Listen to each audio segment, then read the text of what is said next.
لو ليك في الحيوانات او مالكش فانت اكيد بتحب الفراعنه. سمعت قبل كده ان حرب الفراعنه ضد القطط؟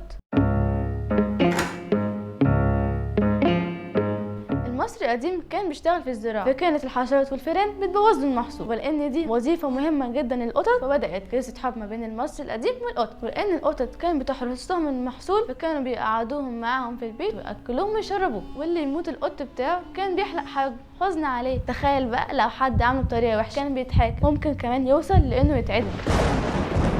خبر ابيض. يجوا يشوفوا بيعملوا ايه في القطط دلوقتي، وعشان يقدموا الشكر للقطط على الدور الكبير ده بدأوا يرسموهم على الحيطان المقابر والمعابد بتاعتهم ويحنطوهم كمان زي الانسان، لدرجه ان هم لقوا مليون قط متحنط. ده مش بس كده، ده اتعمل عيد للقطط. كانوا الفراعنه بينزلوا الشارع يعملوا حركات زي القط. كانت الاله بيستت بتترسم واحده ست براس قط، كانت اله الوداعه والحنان. كان عيدها في تل باست واللي معناه منزل باست، واللي هو دلوقتي تل باستا في مدينه الزقازيق. امال ازاي حصل حرب الفراعنه ضد القطط؟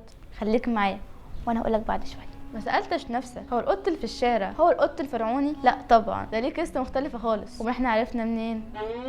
لان شبه القطط المرسوم على جدران المعابد واسمه سفنكس. معروف اللي هو ما عندوش شعر وشرس جدا. بالمناسبه هو اغلى قط في العالم.